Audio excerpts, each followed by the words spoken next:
Most people think evil announces itself. They imagine it arrives with obvious warning signs, dramatic outbursts, or a reputation that follows someone wherever they go. In reality, the most dangerous people rarely look dangerous. They understand something that most people never fully grasp. If you want access to someone's trust, you don't attack the front door. You walk through the front door carrying a gift. That's what makes hidden malicious intent so difficult to detect. Human beings are naturally wired to look for visible threats. We notice aggression. We notice anger. We notice hostility. What we often miss are the subtle behavioral patterns that reveal a person is operating with a completely different set of rules than everyone around them. The behaviors you're about to hear aren't proof that someone is evil. Human behavior is complex. Good people sometimes do bad things. Stressed people sometimes behave strangely. What matters is the pattern. When several of these behaviors appear consistently over time, they can reveal a disturbing reality about the person you're dealing with. The first behavior is what I call strategic empathy. Most people think empathy is automatically a good thing. We hear someone describe another person's emotions accurately, and we assume they're compassionate. But there's a major difference between feeling empathy and understanding it. Some individuals become experts in human emotions without actually caring about them. Think about the skilled pickpocket who studies human attention. He doesn't study attention because he respects it. He studies it because he wants to exploit it.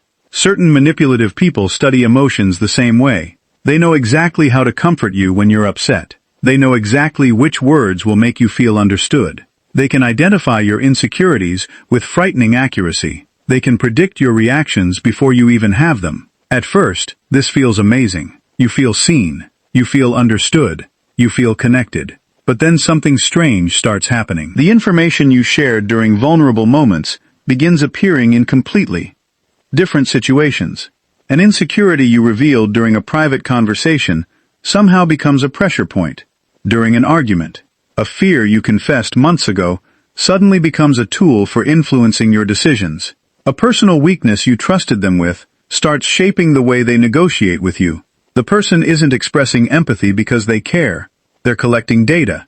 Watch for individuals who seem intensely interested in your emotional world, but show very little evidence of genuine emotional investment. They ask questions constantly. They encourage disclosures. They create an environment where people reveal intimate details quickly. But when the focus shifts away from gathering information and toward making meaningful sacrifices, their engagement often disappears. Their concern was never about your well-being. Their concern was about gaining access. One of the most unsettling things you'll notice is that these individuals often remember emotional details with extraordinary precision, not because the moment mattered to them emotionally, because the information has utility. Human beings naturally remember what they value. Manipulative individuals value leverage. The second behavior is the enjoyment of confusion. Most people assume malicious individuals enjoy power. That's true. But power itself isn't always the reward. Sometimes the reward is watching another person lose certainty. Pay attention to people who seem strangely energized when others become confused, emotionally destabilized, or uncertain about reality. Healthy people generally want clarity. Even during disagreements, they prefer that everyone understands the facts. Manipulative individuals often prefer ambiguity. Ambiguity gives them room to maneuver. Imagine asking someone a direct question. Instead of receiving a direct answer, you receive a long explanation that somehow leaves you more confused than before. You ask for clarification. The explanation becomes even more complicated. Soon you're defending things you never said, explaining positions you never took, responding to accusations that appeared out of nowhere. By the end of the conversation, you've forgotten the original question entirely. This isn't always accidental. Confusion is one of the most effective tools of control. When people become uncertain, they become easier to influence. When people doubt their memory, they become more dependent on external guidance. When people question their perceptions, they often surrender decision-making authority to whoever appears most confident. Some individuals create confusion deliberately because confusion creates dependence. Watch their reactions when misunderstandings are resolved. Most people feel relieved. Manipulative individuals sometimes look disappointed. The chaos was serving a purpose. The uncertainty was providing an advantage. And clarity removes that advantage. The third behavior is selective morality. One of the biggest mistakes people make is assuming moral language equals moral behavior. It doesn't. Some of the most dangerous individuals speak constantly about ethics, fairness, loyalty, honesty, and integrity. The words themselves mean nothing. The pattern means everything. Pay attention to whether the rules they enforce on others also apply to them. A hidden warning sign appears when someone treats morality like a weapon instead of a standard. When another person makes a mistake, they're ruthless. When they make the same mistake, there's an explanation. When another person lies, it's unforgivable. When they lie, it's complicated. When another person breaks trust, they're condemned. When they break trust, circumstances were different. This creates a fascinating psychological phenomenon. The individual genuinely views themselves as righteous. They aren't pretending. They have simply built a system where every action receives a different moral evaluation, depending on who performed it. This allows them to maintain a positive self-image while engaging in behaviors they would aggressively criticize in others. The danger isn't hypocrisy alone. The danger is predictability. Once someone consistently places themselves outside the rules, you can no longer rely on shared standards. The social contract disappears. The relationship becomes one-sided. You become accountable. They become exempt. And over time, the imbalance grows. The fourth behavior is pleasure in invisible harm. Most people think cruelty requires visible suffering. Not always. There are individuals who enjoy causing damage specifically because it remains hidden. Visible harm creates accountability. Invisible harm creates deniability. This behavior often appears in social environments. Someone spreads a rumor but never directly states it.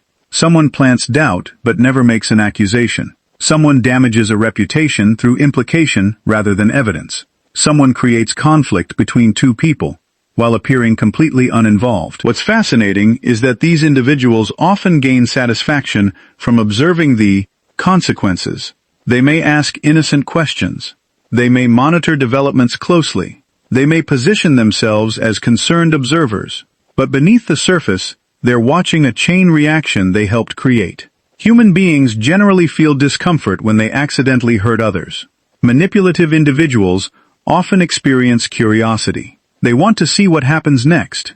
This creates a disturbing emotional disconnect. The suffering isn't viewed as meaningful. It's viewed as interesting. The relationship isn't viewed as valuable. It's viewed as an experiment. Watch for people who repeatedly leave emotional destruction behind them, while somehow avoiding direct responsibility. Different friendships collapse. Different workplaces experience conflict. Different family members stop speaking. Different groups become divided. And yet the same individual always appears uninvolved. At some point, coincidence becomes statistically unlikely. Patterns tell the story that appearances conceal. The fifth behavior is the absence of reflective guilt. Every healthy human being has moments they wish they could take back, conversations they regret, decisions they would change, actions that still bother them years later. This isn't weakness. It's evidence of a functioning conscience. Reflection creates growth. Regret creates correction. Guilt creates boundaries. Without those mechanisms, behavior remains unchanged. One of the most chilling signs of hidden maliciousness is not the absence of mistakes. It's the absence of meaningful self-examination. Pay attention to how people discuss their past. Do they acknowledge failures? Do they recognize times they caused harm? Do they demonstrate lessons learned? Or does every story end the same way? Someone else was responsible. Someone else misunderstood. Someone else created the problem. Someone else deserves blame. A person who has never been wrong in their own narrative is revealing something important. Not perfection. Distortion. Human beings learn by confronting uncomfortable truths about themselves. If someone consistently avoids that process, personal growth becomes almost impossible. And without growth, harmful patterns continue indefinitely. What's particularly unsettling is how convincing these narratives can sound. The individual may describe events in extraordinary detail. They may present evidence. They may appear sincere. But sincerity and accuracy are not the same thing. People can believe their own distortions. In fact, some of the most persuasive distortions are genuinely believed. The key isn't whether the story sounds convincing. The key is whether accountability ever appears. If years pass and every conflict produces the same conclusion, the pattern becomes impossible to ignore. Everyone else cannot always be the villain. Now here's where things become even more interesting. These 5 behaviors rarely exist in isolation. They tend to reinforce each other. Strategic empathy gathers information. Confusion creates dependence. Selective morality removes accountability. Invisible harm avoids detection. Lack of reflective guilt prevents change. Together, they form a system designed to maximize influence while minimizing consequences. And that's why hidden maliciousness can remain hidden for so long. Most people evaluate others based on isolated moments. A kind gesture, a generous act, a convincing apology, a sympathetic conversation. But behavior isn't a snapshot. Behavior is a pattern across time. The question isn't whether someone can act caring once. Almost anyone can. The question is what happens repeatedly when nobody is paying attention. What happens when there's something to gain? What happens when accountability disappears? What happens when another person's well-being conflicts with their own advantage? That's where character reveals itself. Not during performances, during decisions. The reason these behaviors feel so unsettling is because they exploit assumptions most people carry throughout life. We assume understanding equals caring. We assume confidence equals honesty. We assume moral language reflects moral conduct. We assume visible innocence indicates invisible innocence. We assume apologies indicate growth. Most of the time, those assumptions work reasonably well, but hidden maliciousness operates inside those assumptions. It uses them as camouflage, and camouflage only works when observers aren't looking for it. The good news is that patterns are difficult to hide forever. A person can control an interaction. They can control a conversation. They can control an impression. Controlling years of behavioral evidence is much harder. That's why observation matters more than interpretation. Watch what people repeatedly do. Watch what consistently happens around them. Watch how they behave when they hold power. Watch how they behave when they lose power. Watch how they treat people who cannot benefit them. Watch how they react when confronted with clear evidence. Watch whether their actions become more ethical when scrutiny increases, or whether ethics disappear the moment consequences fade. The truth about human behavior is that motives eventually leak through patterns. A person may conceal intent, they may disguise objectives, they may manage impressions, but over time, recurring behavior exposes underlying priorities. Because every human being moves toward what they truly value. And when someone repeatedly values control over connection, manipulation over honesty, confusion over clarity, and advantage over conscience, the pattern becomes impossible to ignore. The most dangerous individuals are not always the loudest, angriest, or most intimidating people in the room. Sometimes they're the most charming. Sometimes they're the most attentive. Sometimes they're the ones everyone describes as unusually insightful. That's precisely why careful observation matters. Hidden danger rarely announces itself. It reveals itself gradually, one repeated behavior at a time, until the pattern becomes clearer than any explanation ever could. The challenge is that human beings are storytellers by nature. We don't just observe behavior, we explain it, we interpret it, we create narratives that make the world feel predictable. When someone disappoints us, we look for reasons. When someone hurts us, we search for explanations. When someone behaves in ways that don't make sense, we often work harder to understand them than they work to understand themselves. This tendency becomes dangerous when dealing with individuals who consistently create harm, because every harmful behavior can be explained. Every manipulation can be rationalized. Every betrayal can be reframed. Every act of cruelty can be connected to a difficult childhood, a stressful situation, a misunderstanding, an insecurity, or a momentary lapse in judgment. And here's the uncomfortable reality. Sometimes those explanations are true. The problem is that explanations do not erase outcomes. A snake may bite because it feels threatened. Understanding the reason doesn't make the bite less poisonous. One of the biggest mistakes people make is confusing understanding with obligation. You can understand why someone behaves destructively without accepting the destruction. You can recognize a person's pain without volunteering to become its next victim. You can feel compassion while maintaining distance. In fact, mature judgment often requires exactly that combination. Compassion without boundaries becomes self-sacrifice. Boundaries without compassion become cynicism. The goal is neither. The goal is clarity. Clarity allows you to see people as they are, rather than as you hope they will become. And that brings us to another chilling behavior that often accompanies hidden maliciousness: the systematic testing of boundaries. Healthy people generally respect limits. If you say no, they may feel disappointed. They may ask for clarification. They may negotiate. But eventually, they accept the answer. Manipulative individuals often treat boundaries differently. To them, a boundary isn't information. It's a challenge. Watch carefully what happens after you establish a limit. You tell them you're unavailable at a certain time. Suddenly they begin contacting you during exactly that period. You explain that a particular topic is private. They find indirect ways to bring it up. You communicate a clear preference. They repeatedly push against it. At first, the violations appear small, almost accidental, easy to excuse. That's what makes them effective. Most people expect major attacks. Few people notice repeated micro-intrusions. But those tiny violations serve an important purpose. They're measuring resistance. Think of a burglar checking windows around a house. The goal isn't immediate entry. The goal is identifying weaknesses. Boundary testing works the same way. Every ignored violation becomes useful information. Every tolerated intrusion reveals where pressure can be applied. Over time, the person develops a detailed map of your limits, not to respect them, to navigate around them. The frightening part is how patient some individuals can be. People often imagine manipulation as aggressive. In reality, the most effective manipulation is frequently gradual. A sudden change triggers alarms. A slow change becomes normal. This is why harmful relationships often seem confusing in retrospect. When people look back, they struggle to identify the exact moment things changed. There wasn't a single moment. There were hundreds.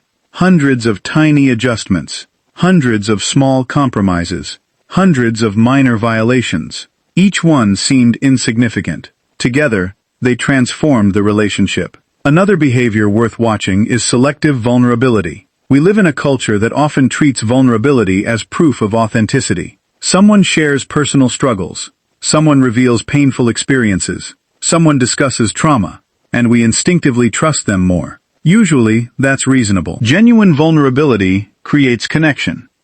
But manipulative individuals sometimes weaponize vulnerability. Notice the difference. Authentic vulnerability creates mutual understanding. Strategic vulnerability creates obligation.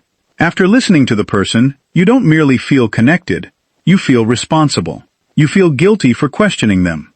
You feel hesitant to hold them accountable. You feel compelled to overlook behaviors you would normally address. The vulnerability functions like insurance. It protects them from scrutiny. Imagine a person who consistently behaves destructively. Every time concerns arise, a painful personal story appears. Every confrontation becomes a discussion about their suffering. Every request for accountability transforms into an examination of their wounds. Gradually, attention shifts. The damage they caused becomes secondary. Their emotional experience becomes primary. This creates a powerful psychological trap, because decent people don't want to be cruel. They don't want to attack someone who's hurting. And manipulative individuals understand this instinct extremely well. Again, the issue isn't the painful story. The issue is the timing and function. Does vulnerability increase accountability? Or does it eliminate accountability? The answer tells you almost everything. Another warning sign appears in how someone reacts to other people's success. Most people experience occasional envy. That's normal, human, temporary. But hidden maliciousness often reveals itself through persistent resentment toward others' achievements. Pay attention to what happens when good news enters the room.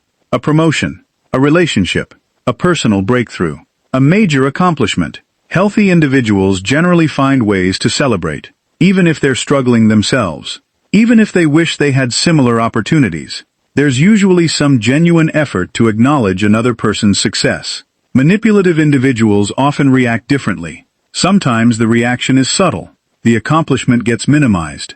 The conversation gets redirected. The achievement becomes less impressive after additional context is introduced. The praise feels incomplete. Other times, the response is more sophisticated. The person appears supportive while quietly undermining the achievement. Compliments arrive wrapped in criticism. Recognition arrives wrapped in doubt. Encouragement arrives wrapped in comparison. The goal isn't necessarily open hostility. The goal is emotional reduction. They want the success to feel smaller, less significant, less threatening, because another person's growth can create a problem for those who rely on control. Independent people are harder to manipulate. Confident people are harder to influence. Successful people are harder to dominate. And so, consciously or unconsciously, the manipulative individual often works to shrink whatever strengthens others. One of the strangest things you see is how these patterns emerge across completely different environments. Different jobs, different friendships, different communities, different romantic relationships, different social circles, yet the same dynamics appear repeatedly. The names change, the locations change, the circumstances change, but the outcomes remain remarkably similar. This is one reason behavioral analysis focuses on patterns rather than explanations. Explanations vary endlessly. Patterns remain stable. A person might blame one failed friendship on misunderstanding. That's possible. They might blame one failed relationship on incompatibility. That's possible too. They might blame one workplace conflict on poor leadership. Also possible. But when every environment produces the same result, attention must shift. At some point, the common denominator becomes difficult to ignore, and that's where many people make a critical error. They become fascinated by words. Words are important, but words are cheap. Behavior is expensive. Words tell you what someone wants you to think. Behavior tells you what they're willing to do. Imagine someone who constantly speaks about loyalty. They praise loyalty, demand loyalty, celebrate loyalty, condemn disloyalty. The words sound impressive. But then opportunities arise. Private information gets shared. Commitments get broken. Promises get abandoned. Relationships get discarded whenever a better option appears. Which matters more, the speeches or the actions? Human beings reveal priorities through behavior. Not declarations.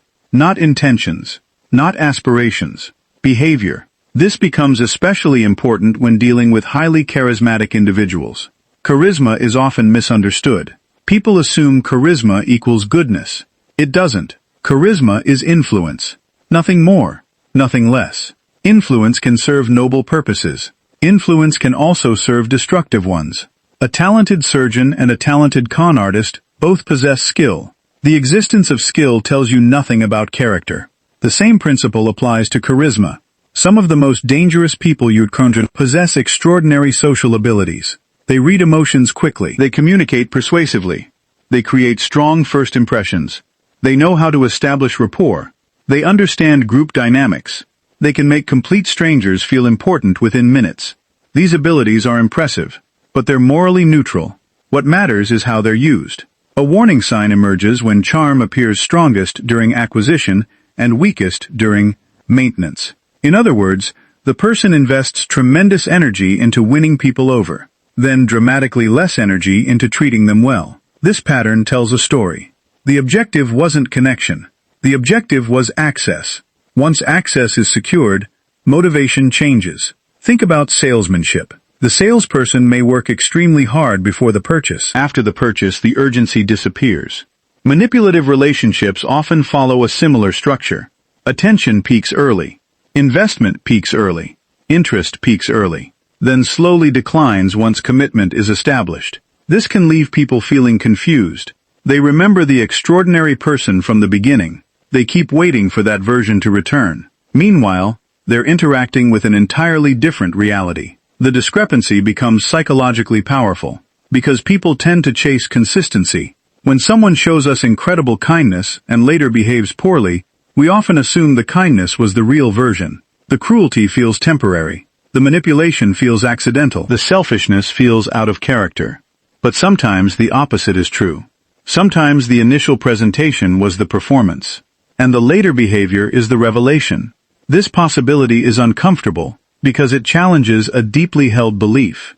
Most people want to believe that everyone is fundamentally good. It's an understandable belief, a hopeful belief. sometimes even a useful belief.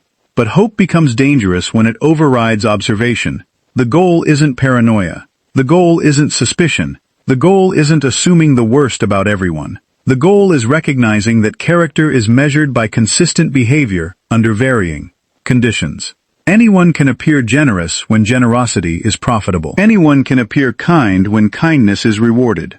Anyone can appear honest when honesty costs nothing. The real test occurs when values become expensive, when telling the truth creates risk, when loyalty requires sacrifice, when integrity limits opportunity, when compassion demands effort. Those moments reveal priorities, and priorities reveal character. One of the most reliable indicators of hidden danger is the relationship between power and behavior. Watch what happens when someone gains authority. Watch what happens when consequences disappear. Watch what happens when resistance becomes impossible. Many people behave ethically because ethics are convenient. Far fewer behave ethically when they possess the ability to act otherwise. Power doesn't always corrupt. Often, power exposes. It removes obstacles. It removes restrictions. It removes fear. And once those barriers disappear, underlying tendencies become easier to observe. That's why seemingly kind individuals can become shockingly cruel in positions of authority. Not because power transformed them, because power revealed them. The same person who appeared patient may become controlling. The same person who appeared humble may become arrogant. The same person who appeared generous may become exploitative. The characteristics were already present. They simply lacked opportunity. This is why observing someone during periods of advantage can be more informative than observing them during hardship. Hardship forces adaptation. Advantage permits expression. And expression reveals truth in ways performance never can.